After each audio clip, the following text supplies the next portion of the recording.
আসসালামু আলাইকুম, আমন্ত্রণ জানাচ্ছি আইজি ক্রিয়েশন নিউজ আপডেটে। সঙ্গে আছি আমি ইমতিয়াজ আহমেদ। শুরুতেই সংবাদ শিরোনাম। ডিপ কোমায় চলে গেলেন খালেদা জিয়া, লন্ডনে নিতে দেরি কেন? নাকে খত দিয়ে প্রাণে বাঁচলেন ফজলু। বোরকা পরে ঢুকে বের হন স্কুল ড্রেসে, মায়ের দেহে 30টি, কন্যার দেহে 6টি ছুরিকাঘাত, রহস্য কি? জাপানে ভূমিকম্পে আহত 30,000, আরো শক্তিশালী ভূমিকম্পের সতর্কবার্তা। শত্রুকে ঘায়েল করতে ক্ষেপণাস্ত্রে এআই প্রযুক্তি যুক্ত করবে ইরান। এবার বিস্তারিত। দেশনেত্রী বেগম খালেদা জিয়া বর্তমানে গুরুতর অসুস্থ এবং এভার কেয়ার হাসপাতালের নিবিড় পরিচর্যা কেন্দ্রে আইসিইউ চিকিৎসাধীন আছেন। তিনি ইতোমধ্যে ডিপ কোমায় চলে গেছেন বলেও কোনো সূত্র বলছে এবং তার অবস্থা সংকটাপন্ন বলে বিএনপির সূত্রে জানা গেছে। তার সর্বশেষ স্বাস্থ্য আপডেট দিতে দায়িত্বপ্রাপ্ত ডক্টর AZM জাহিদ হোসেনের মাধ্যমে নির্ভরযোগ্য তথ্য প্রচার করা হচ্ছে এবং তার সুস্থতার জন্য দেশব্যাপী দোয়া ও প্রার্থনা চলছে। দায়িত্বপ্রাপ্ত মুখপাত্র ডক্টর AZM জাহিদ হোসেন তার চিকিৎসার বিষয়ে সর্বশেষ তথ্য গণমাধ্যমে দেবেন বলে জানানো হয়েছে, তাই যাচাইবিহীন তথ্য প্রচার থেকে বিরত থাকতে অনুরোধ করা হয়েছে। দেশব্যাপী তার সুস্থতার জন্য দোয়া ও প্রার্থনা চলছে। বিভিন্ন গণমাধ্যম এবং সোশ্যাল মিডিয়ায় তার স্বাস্থ্য নিয়ে খবর প্রকাশিত হচ্ছে, যেমন তার এন্ডোস্কোপি সম্পন্ন হওয়ার খবর। বেগম খালেদা জিয়া গুরুতর অসুস্থ অবস্থায় হাসপাতালে চিকিৎসাধীন আছেন এবং তার দল তার সুস্থতার জন্য সকলের দোয়া কামনা করছে। তার স্বাস্থ্য সংক্রান্ত সঠিক তথ্যের জন্য ডাক্তার AZM জাহিদ হোসেনের উপর নির্ভর করতে বলা হয়েছে। অন্যদিকে হাসপাতালে চিকিৎসাধীন বিএনপি চেয়ারপারসন বেগম খালেদা জিয়াকে নিতে ভাড়া করা এয়ার অ্যাম্বুলেন্সটি মঙ্গলবার আসছে না, ফলে সাবেক এই প্রধানমন্ত্রীর লন্ডনে যাওয়া আপাতত হচ্ছে না। এ নিয়ে পঞ্চমবারের মতো পেছালো খালেদা জিয়ার লন্ডন যাত্রা। সোমবার 8 ডিসেম্বর শাহজালাল আন্তর্জাতিক বিমানবন্দরের একজন দায়িত্বশীল কর্মকর্তা গণমাধ্যমকে এ তথ্য জানান। তিনি বলেন, খালেদা জিয়াকে লন্ডনের হাসপাতালে নিতে কাতারের ব্যবস্থা করা এয়ার অ্যাম্বুলেন্স মঙ্গলবার সকালে ঢাকায় অবতরণ করার অনুমতি নিয়েছিল, তবে সোমবার সেই অনুমতি প্রত্যাহার চেয়ে বেসামরিক বিমান চলাচল কর্তৃপক্ষের কাছে আবেদন করেছে তারা। অর্থাৎ মঙ্গলবার এয়ার অ্যাম্বুলেন্সটি আসছে না এবং খালেদা জিয়াও আপাতত লন্ডন যাচ্ছেন না। এর আগে গত 23 নভেম্বর রাজধানীর এভার কেয়ার হাসপাতালে ভর্তি করা হয় খালেদা জিয়াকে। হাসপাতালে ভর্তির পর তার শারীরিক অবস্থার দ্রুত অবনতি ঘটে। এর ফলস্বরূপ 27 নভেম্বর তাকে হাসপাতালের CCUতে স্থানান্তর করা হয়। বর্তমানে দেশি ও বিদেশি বিশেষজ্ঞ চিকিৎসকদের সমন্বয়ে গঠিত একটি মেডিকেল বোর্ডের নিবিড় পর্যবেক্ষণে চিকিৎসাধীন আছেন তিনি। এদিকে দুদিন আগে বিএনপির স্থায়ী কমিটির সদস্য ও খালেদা জিয়ার ব্যক্তিগত চিকিৎসক ডাক্তার AZM জাহিদ বলেছেন, খালেদা জিয়াকে চিকিৎসার জন্য লন্ডনে নিতে এয়ার অ্যাম্বুলেন্স প্রস্তুত আছে। চিকিৎসকরা বললেই তাকে লন্ডন নেওয়া হবে। তিনি বলেন, খালেদা জিয়ার শারীরিক অবস্থায় বলে দেবে যে কখন তাকে বিদেশে চিকিৎসার জন্য নিয়ে যাওয়া হবে। এখন আমাদের মেডিকেল এয়ার অ্যাম্বুলেন্স সবসময় প্রস্তুত আছে। তার নিরাপত্তা ও চিকিৎসাগত দিক অত্যন্ত প্রাধান্য পাচ্ছে।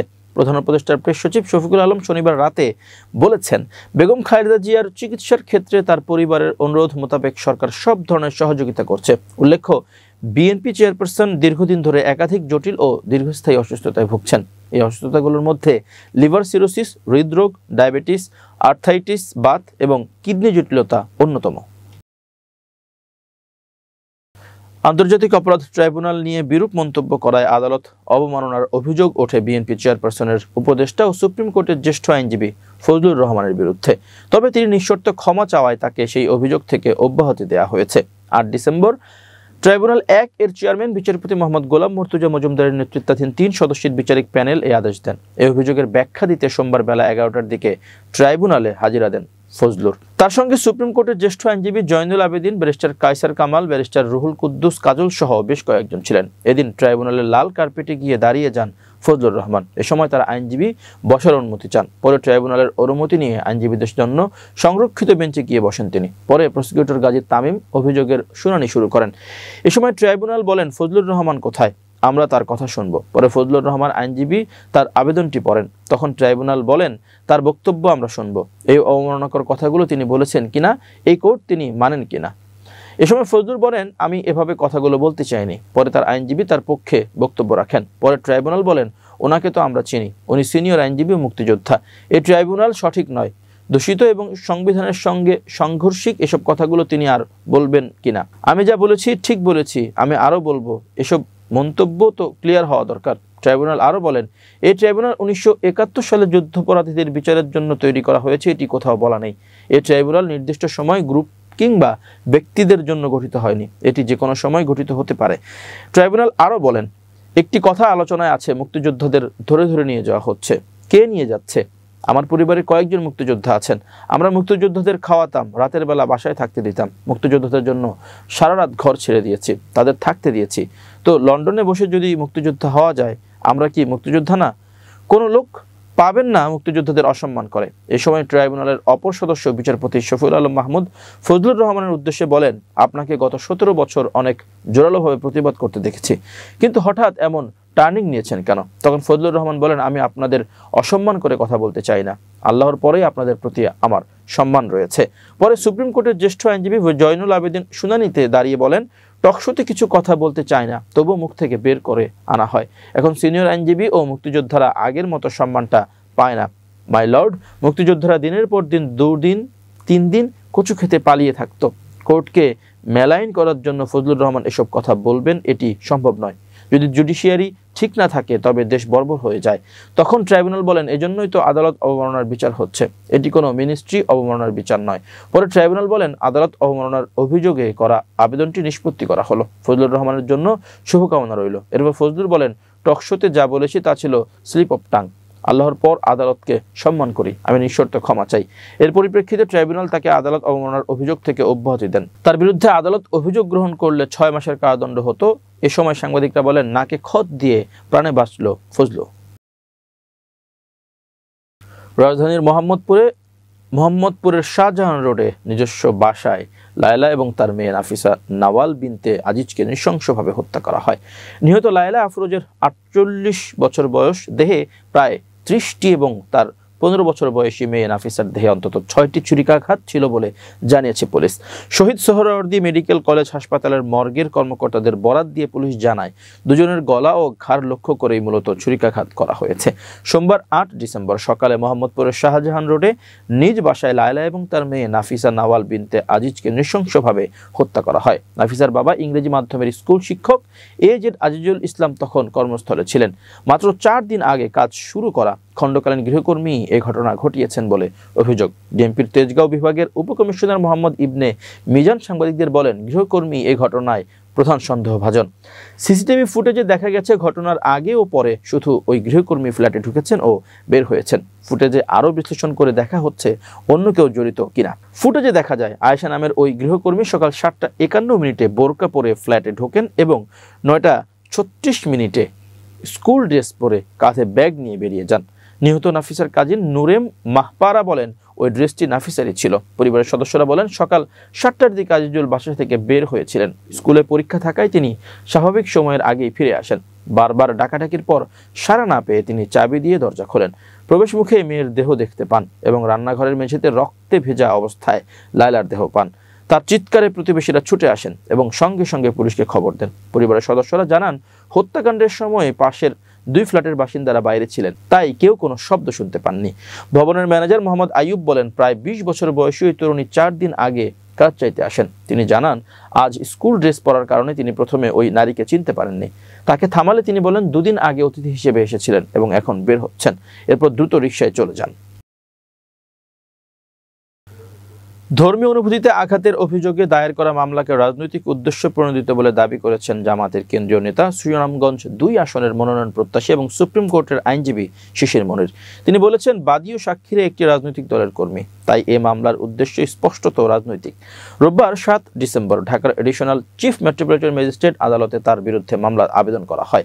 এ বিষয়ে সন্ধ্যায় লিখিত বিবৃতি দেন শিশির। বিবৃতিতে শিশির মনির বলেন, আইনের আশ্রয় নেওয়ার অধিকার সবার আছে, তবে মামলার বিষয়বস্তু পড়ে মনে হয়েছে বিশেষ রাজনৈতিক উদ্দেশ্য হাসিলের জন্যই আমার আইনজীবী বন্ধুগণ অতি উৎসাহী হয়ে এই কাজ করেছেন।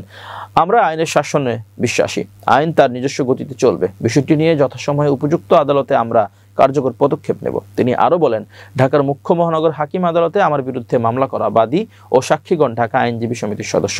প্রাথমিক তথ্যানুযায়ী তারা সবাই একটি রাজনৈতিক দলের কর্মী। এদিন ঢাকা আইনজীবী সমিতির সদস্য অ্যাডভোকেট রিদওয়ান হোসেন রবিন মামলার আবেদন করেন। আদালত তার জবানবন্দি গ্রহণ করে বিকেলে ঢাকা মহানগর গোয়েন্দা পুলিশকে অভিযোগ তদন্ত করে প্রতিবেদন দাখিলের নির্দেশ দেন। আবেদনের অভিযোগ গঠন করা হয়, বাংলাদেশের মুসলিম সংখ্যাগরিষ্ঠ জনগোষ্ঠীর কাছে ধর্ম অত্যন্ত স্পর্শকাতর বিষয়। ইসলাম ধর্মে আল্লাহর কোনো আকৃতি নেই এবং রোজা আল্লাহর সন্তুষ্টির জন্য পালন করা হয়। অন্যদিকে সনাতন ধর্মাবলম্বীদের পূজা দেবদেবীর আকৃতি নির্ভর, তাই রোজা ও পূজাকে একই মুদ্রার এপিঠ ও পিঠ হিসেবে উপস্থাপন করা মুসলমানদের ধর্মীয় অনুভূতিতে আঘাত করেছে।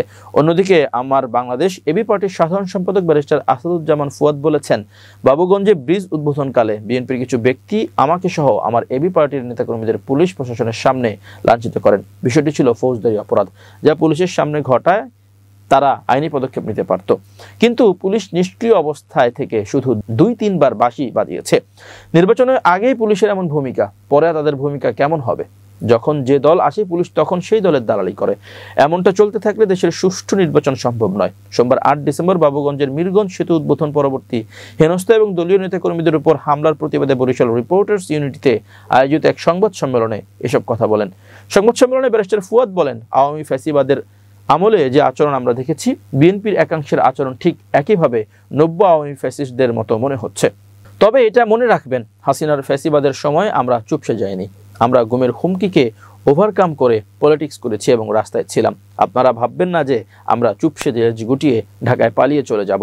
তিনি বলেন, আপনাদের খুবই ছোট একটা অংশ যে আচরণ করেছে তাতে প্রত্যেক দিন আপনাদেরই হাজার হাজার ভোট কমেছে। বাবুগঞ্জের মিরগঞ্জের একদিনের ঘটনায় সারা বাংলাদেশে 10 লাখ ভোট কমে গেছে। এই অভদ্র ছোট অংশকে যদি আপনারা নিয়ন্ত্রণে না নিতে পারেন, তাহলে আগামী নির্বাচনে আপনারা চ্যালেঞ্জের মুখে পড়বেন, কারণ এই ক্রিমিনালদের নিয়ে আপনাদের ভোট চাইতে যেতে হবে। যারা এলাকাতে পরিচিত খুনি, সন্ত্রাসী, মাদক ব্যবসায়ী, চাঁদাবাজ এবং গুন্ডা হিসেবে এদের নিয়ে যখন রাজনৈতিক প্রচারণা যাবেন, তখন কিন্তু মানুষ ভাববে দেশে এখন লেভেল প্লেইং ফিল্ড নেই। জানিয়ে ফুয়াদ বলেন, এই প্রশাসন আইন শৃঙ্খলা বাহিনী নিয়ে একটা ভালো নির্বাচন হবে তা নিয়ে শঙ্কা রয়েছে। নির্বাচনের পরিবেশ তৈরি করার জন্য যার যেখানে যতটুকু দায়িত্ব আছে তার সেই দায়িত্ব পালন করা উচিত। তাছাড়া নির্বাচন কমিশনের একটা চ্যালেঞ্জ হচ্ছে ভোটের পরিবেশ এনশিওর করা। এখনো অনেকে ভোটার হতে পারেনি, তাদের জন্য যাতে সময় বৃদ্ধি করা যায় তারও দাবি জানান তিনি। বিএনপির প্রতি আহ্বান জানিয়ে তিনি বলেন, আল্লাহর ওয়াস্তে শহীদ জিয়ার রাজনীতিটা করেন, বেগম জিয়ার রাজনীতিটা করেন। সেই রাজনীতিটা আপনারা করছেন না, আওয়ামী লীগের রাজনীতি করছেন। এবার আন্তর্জাতিক প্রসঙ্গ। উত্তর পূর্ব জাপানে সোমবার রাতের শক্তিশালী 7.5 মাত্রার ভূমিকম্পে অন্তত 30 জন আহত হয়েছে এবং হাজার হাজার মানুষকে ঘর ছাড়তে হয়েছে।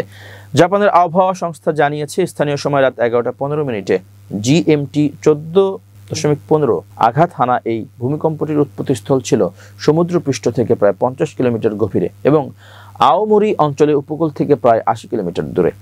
ভূমিকম্পের পর জারি করা সুনামি সতর্কতা এখন তুলে নেওয়া হয়েছে, যদিও উপকূলীয় এলাকায় 70 সেন্টিমিটার উচ্চতার ঢেউ আছড়ে পড়তে দেখা গেছে। এতে কিছু ট্রেন চলাচল বন্ধ হয়ে গেছে এবং হাজার হাজার বাড়িতে বিদ্যুৎ সরবরাহ বিচ্ছিন্ন হয়েছে। কর্তৃপক্ষ সতর্ক করেছে, আগামী কয়েকদিনের মধ্যে আরও শক্তিশালী কম্পনের আঘাত হানতে পারে। এ কারণে কমপক্ষে 1 সপ্তাহ উচ্চ সতর্কতা বজায় রাখার আহ্বান জানানো হয়েছে। ভূমিকম্প আক্রান্ত জনগণকে উদ্দেশ্য করে জাপানের প্রধানমন্ত্রী সানায়ে তাকাইচি বলেন, দৈনন্দিন ভূমিকম্প প্রস্তুতি আবার পর্যালোচনা করুন, যেমন আসবাবপত্র নিরাপদ স্থানে স্থির করে রাখা এবং কম্পন অনুভব করলে সঙ্গে সঙ্গে সরিয়ে নেওয়ার প্রস্তুতি নিন। রয়টার্স জানিয়েছে, প্রায় 90,000 বাসিন্দাকে সরিয়ে নেওয়ার নির্দেশ দেওয়া হয়েছে। আওমোরি প্রশাসন জানিয়েছে, প্রায় 2700 বাড়িতে বিদ্যুৎ নেই। ইস্ট জাপান রেলওয়ের উত্তর পূর্ব উপকূলের কিছু সেবা স্থগিত করেছে। জাপানের উত্তর উপকূলে 7.6 মাত্রার শক্তিশালী ভূমিকম্প আঘাত হানার পর আগামী 1 সপ্তাহ আরও শক্তিশালী ভূমিকম্পের ব্যাপারে সতর্ক করেছে দেশটির আবহাওয়া অফিস। মঙ্গলবার 9 ডিসেম্বর বার্তা সংস্থা রয়টার্স এক প্রতিবেদনে তথ্য জানিয়েছে। প্রতিবেদনে বলা হয়েছে, জাপানের উত্তরের হোক্কাইডো দ্বীপ থেকে টোকিওর পূর্বে চিবা প্রিফেকচার পর্যন্ত বিস্তৃত অঞ্চলের জন্য একটি সতর্কতা জারি করেছে দেশটির আবহাওয়া অফিস। বলা হয়েছে, 1 সপ্তাহের মধ্যে আবারও শক্তিশালী ভূমিকম্প আঘাত হানার সম্ভাবনা রয়েছে। এজন্য ওই অঞ্চলের বাসিন্দাদের সতর্ক থাকতে বলা হয়েছে। ক্ষেপণাস্ত্রে স্টেলথ ও এআই প্রযুক্তি যুদ্ধ করার উপর বিশেষ গুরুত্ব দেবে ইরান। শত্রুপক্ষের প্রতিরক্ষা বলয় ভেদ করতে এই পদক্ষেপ নেওয়া হচ্ছে বলে জানিয়েছে দেশটির বিপ্লবী রক্ষী বাহিনী আইআরজিসি প্রধান মেজর জেনারেল মোহাম্মদ পাকপৌর। খবর ইরানের। তেহরানের ইমাম হোসেন বিশ্ববিদ্যালয়ের শিক্ষার্থী দিবসে বক্তব্য দেওয়ার সময় পাকপৌর জানান, অত্যাধুনিক প্রযুক্তির ব্যবহারে যুদ্ধক্ষেত্রে স্পষ্ট ব্যবধান তৈরি করতে পারে। সংঘাতের জয়ী হওয়ার চাবিকাঠি হিসেবে তিনি গোয়েন্দাদের মাধ্যমে গুরুত্বপূর্ণ তথ্য সংগ্রহ, নজরদারি ও সরাসরি হামলার কথা উল্লেখ করেন। চলতি বছরের জুনে ইসরায়েলের সঙ্গে 12 দিনের যুদ্ধের দিকে ইঙ্গিত করে তিনি বলেন, যুদ্ধক্ষেত্রে আমরা এমন এক শত্রুর মোকাবেলা করেছি যার হাতে ছিল সর্বশেষ ও সর্বাধুনিক প্রযুক্তি। IRGC প্রধান দাবি করেন, বিদেশি শত্রুরা ইরানের ক্ষেপণাস্ত্র হামলা ও জাতীয় সংহতির মুখে পরাজয় বরণ করে এবং যুদ্ধবিরতির অনুরোধ জানায়। তিনি আরও জানান, শত্রু এখন ইরানের সক্ষমতা সম্পর্কে পরিপূর্ণ ধারণা রাখে। তারা জানে আগামীতে হামলা করলে আরও রূঢ় ও ধ্বংসাত্মক জবাব মিলবে। নতুন করে ইরানের বিরুদ্ধে আগ্রাসনে যাওয়ার আগে তারা এই বিষয়গুলো মাথায় রাখবে। প্রিয় দর্শক, শেষ করছি আইজি ক্রিয়েশন নিউজ আপডেট। আজ এই পর্যন্তই। ভিন্ন খবর নিয়ে দেখা হবে আগামীকাল সন্ধ্যা 7:30টায়। নিজেকে আপডেট রাখতে সাবস্ক্রাইব করুন চ্যানেলটি। নিয়মিত লাইক, কমেন্ট ও শেয়ার করে ছড়িয়ে দিন সর্বত্র। সুস্থ থাকুন, নিরাপদে থাকুন। আল্লাহ হাফেজ।